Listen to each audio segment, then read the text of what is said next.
Genesis chapter 33. Jacob looked up, and there was Esau coming with his 400 men. So he divided the children among Leah, Rachel, and the two female servants.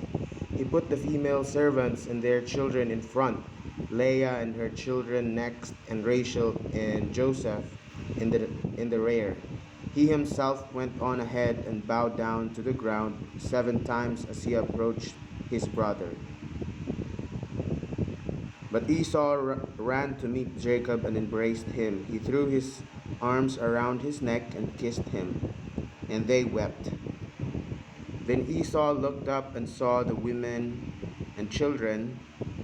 "Who are these with you?" he asked. Jacob answered, "They are the children God has graciously given your servant." Then the female servants and their children approached and bowed down. Next, Leah and her children came and bowed down. Last of all came Joseph and Rachel, and they too bowed down. Esau asked, "What's the meaning of all these flocks and herds I met?" "To find favor in your eyes, my lord," he said. But Esau said, "I already have plenty, my brother. Keep what you have for yourself." "No, please," said Jacob. "If I found favor in your eyes, accept these gifts from me. For to see your face is like seeing the face of God. Now that you have received me favorably, please accept the present that was brought to you, for God has been gracious to me and I have all that I need." And because Jacob insisted, Esau accepted it. Then Esau said, "Let us be on our way. I'll accompany you." But Jacob said to him, "My Lord knows that the children are tender and that I must care for the ewes and cows that are nursing their young. If they are driven hard just one day, all the animals will die. So let my Lord go on ahead of his servant, while I move along slowly at the pace of the flocks and herds before me, and the pace of the children, until I come to my Lord in Seir." Esau said, "Then let me leave some of my men with you." "But why do that?" Jacob asked. "Just let me find favor in the eyes of my Lord."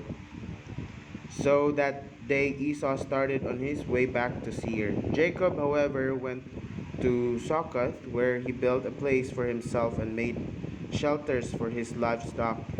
That is why the place is called Succoth.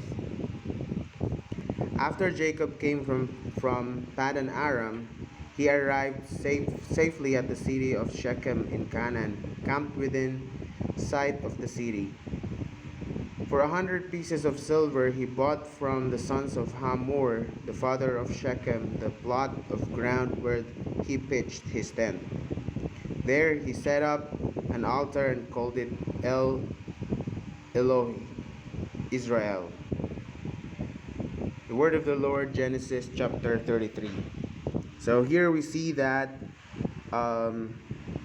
there is forgiveness in the heart of Esau, and the tactics that um, Jacob planned to whenever he meet his brother Esau work. So his brother Esau accepted him and was not angry to him, and um, they were reconciled to each other. So this is a sign of being humbled. So Jacob humbled himself to his brother because he knew that he sinned against his brother. So he sent gifts. So how can we relate to this um, in our daily lives?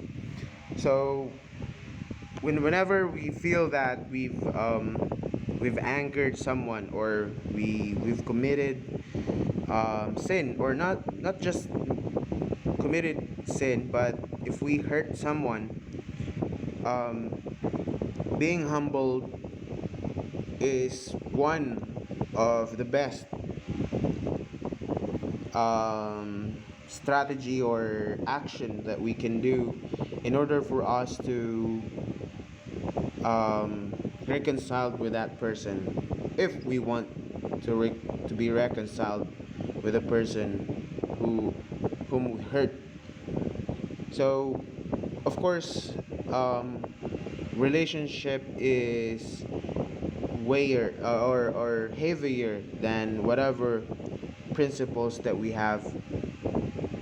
So I know it's not easy. I've been tested with this as well, and it's really hard to humble yourself to others, especially if you knew yourself that you are right, right, for yourself, at least.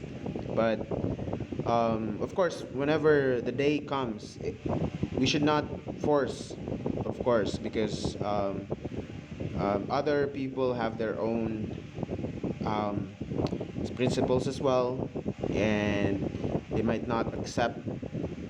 But given the time, if God will let us approach those people whom we hurt, we should be humble enough to ask for forgiveness.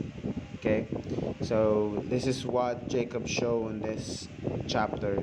He showed um, humbleness in the eyes of his brother Esau. Thank you so much for watching this video, and I hope I was able to encourage you to read the Bible. This is a lovely story of God and his people Israel, and how he redeemed them and the world through Jesus Christ, his son. Thank you so much, and God bless.